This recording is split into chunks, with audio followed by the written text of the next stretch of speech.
Good morning, everyone. Thank you for being here with us this morning. Happy New Year. Welcome to our second semester for the school year 2025-2026. We have a lot of information that we want to share with you, but before we do so, let me introduce Dr. Mrs. Chavez. She has some announcements to share with us. Good. All right. Thank you, Ms. Flor. So here we are, second semester. We're getting ready to start. We're so happy that you're able to come here to our Mission Progressing Together parent meeting. It is 2026. I think some of us are still wanting to go back reverse on 2025, but let's keep moving forward. And we do have some announcements here. Because we've already started the second semester, what that means is that we are starting our third 9 weeks, which is going to run from January 7th all the way until March 6th. We share this information because we want to make sure that our parents are keeping up with progress reports, making sure the students are eligible, not only for athletic competition, but for academic competition.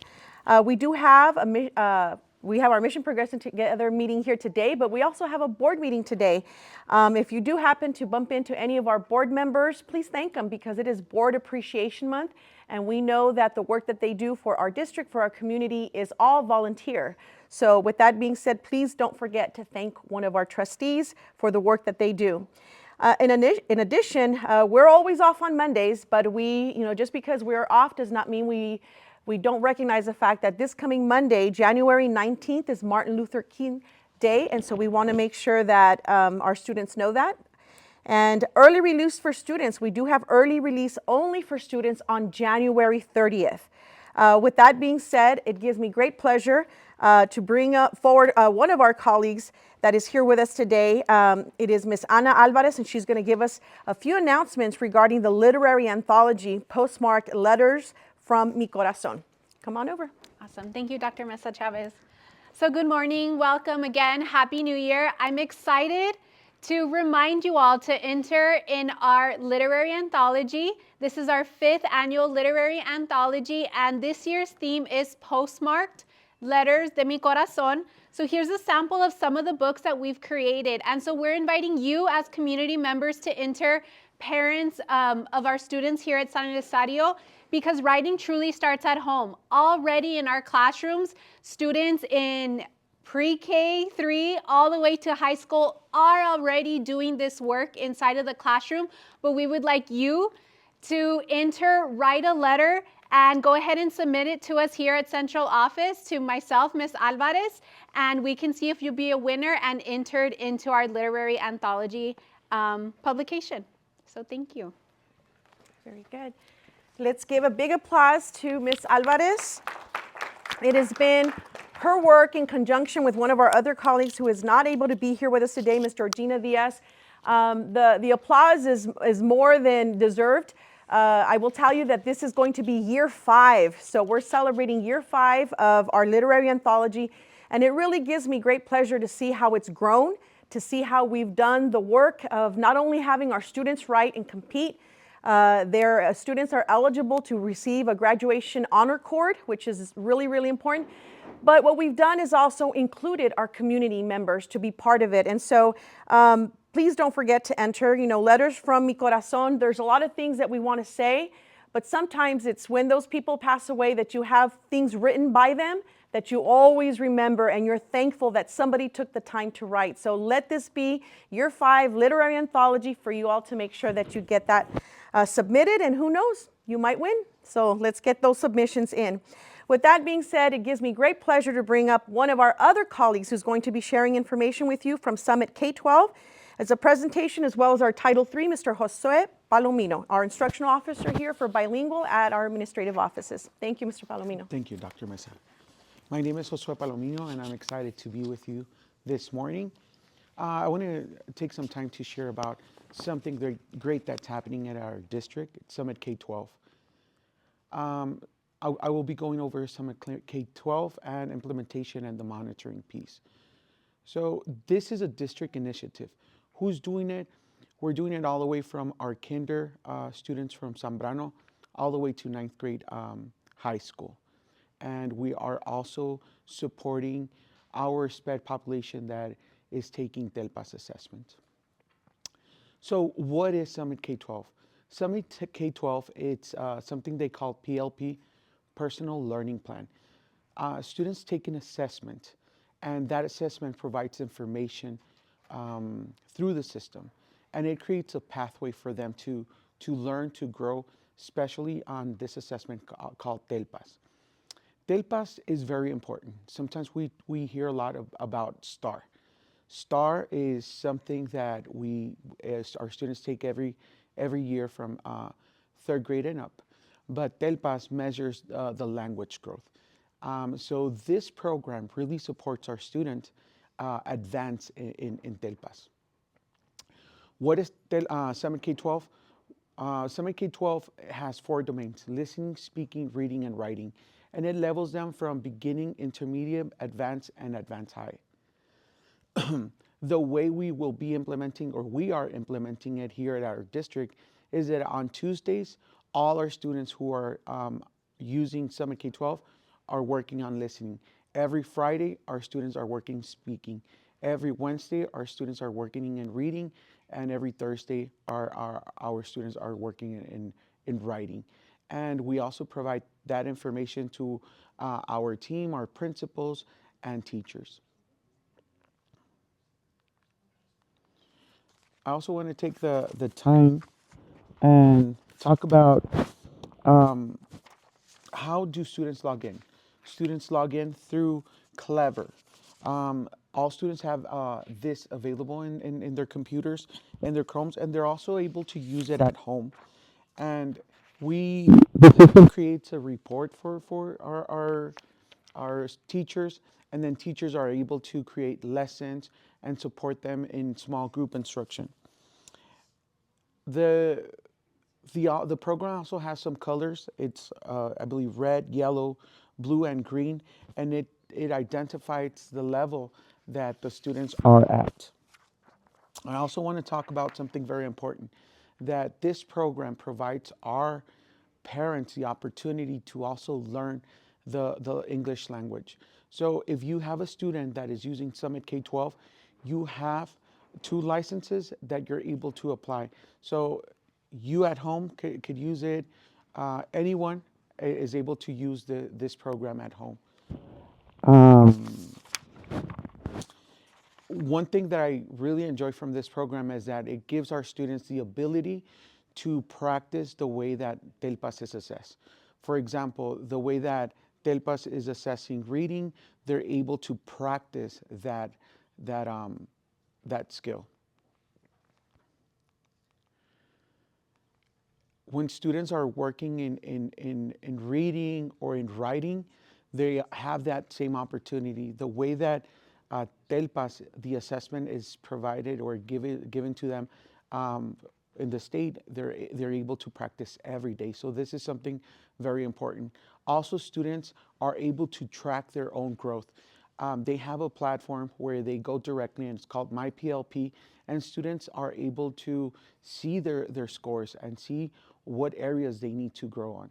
They also have My Progress, where it tells them how much time they've spent using this program, what lessons they have done. And for the teachers and the parents, it's easy to monitor how long they've been using the program and what supports they need.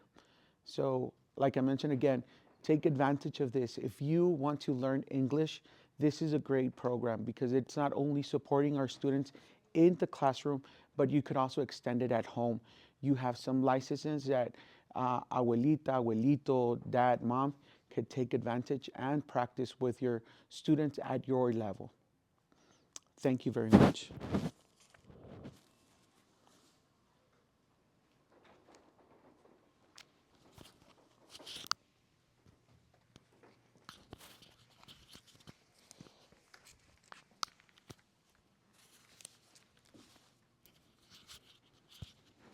Thank you, Mr. Palomino, for the information. And we just want to remind parents that all this information is going to be sent home after we do the follow-up of our mission progressing together for this morning. Next, we have Dr. Mrs. Chavez. She will be reporting the attendance report throughout the first semester to our parents.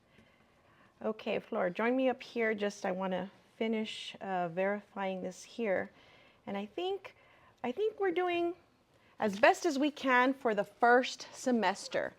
But I know that we have had some students that have been out ill due to just the flu. I think that hit us a lot at the end. And our goal for the district is going to be, it continues to be at a 96. So what you see up there on the screen is the most up to date as of right now. So who can tell me who's in the lead based on the numbers that you see up there? Who's in the lead? Alarcón continues to be in the lead, but yet if we didn't round up, then they wouldn't be meeting the 96%. If we round up, they're, it's a 95.62. So what we want to be able to do is to try to make sure, I know the other day when I was at Alarcón, I see the flags outside the halls, right? The classrooms. When the kids show up, every single one of our students, they put the flags out. And I think that's a really, really neat thing to be able to celebrate. Sometimes we have, like it happens, right, Flor? Some of our kids don't want to come to school, so then they don't come. But it is our job, as parents to bring them to school. If the students do not feel well, that's why we're equipped with nurses at our campuses and let them make the decision about sending them home or not. And most times, sometimes the kids, they'll show up and then that's it. They finish the day, they go through it. If the students are ill, then of course we keep them at home and there's a process to be able to do that. And remember, we're off on Mondays, so any doctor's appointments and things like that, we encourage our families to make sure that we try to schedule those for Mondays. With that being said, who is in second place right now? Who is in second place right now?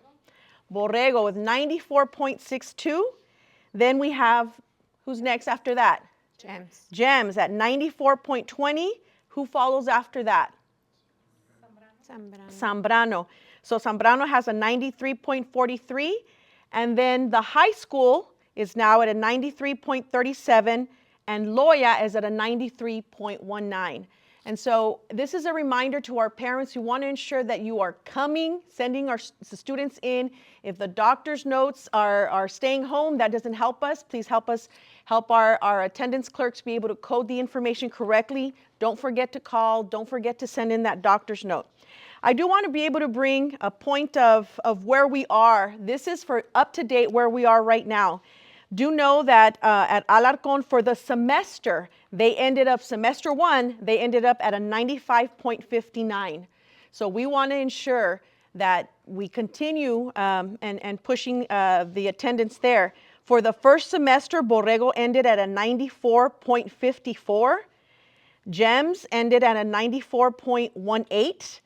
Zambrano, they ended the last semester at a 93.30. The high school, San Elizario High School, was at a 93.22, and then Loya was at a 92.56. We share this information so that as parents, you help us do that part. We're working with any of sponsors, whether it's athletics or academics, or anytime a student is pulled out of class, to make sure that the attendance is coded appropriately. I know that sometimes we get phone calls, we get information of if my student is participating in this, why am I still getting the phone call? One of the answers that I have to you is we have to wait for the student to show up to the activity, it gets verified, and then that note gets sent back and it gets corrected. So that's one of the questions that we've received quite a bit. And so with that being said, we want to be able to share with you that it's important that every week you make it count. If we're only coming to school 4 days, but you're missing 1 or 2 of those days, and if your child is missing, they're falling behind. This is especially important for seniors. Remember, we want to ensure that our seniors are graduating without having to experience loss of credit. And so that's why first meeting back, we are pushing to make sure that everybody's aware attendance counts every single day, because it means if you're not here, you're missing out on the learning. So with that being said, Ms. Flor, what else do we have? We're going to be... And we just want to let you know that we do provide the attendance report on a monthly basis as we have our Mission Progressing Together meeting. Dr. Mesa always shares the attendance reports just to inform the parents on where we stand. Other than that, we want to thank you for being here with us this morning, starting the new year with us. Thank you for making time to be in here, and I hope everyone is ready for the second semester and have a successful second semester. And just a reminder, these meetings are being recorded. Just because you're not here does not mean you don't get the information. Any flyer or information is given, gets attached. This will be sent out electronically as we usually do. And then we will follow up this meeting with our Spanish version as well. So you'll be receiving those too. Yes. You could have chosen to be anywhere else, but we do have some parents that were here. Thank you for being here. This is Mission Progressing Together 2026.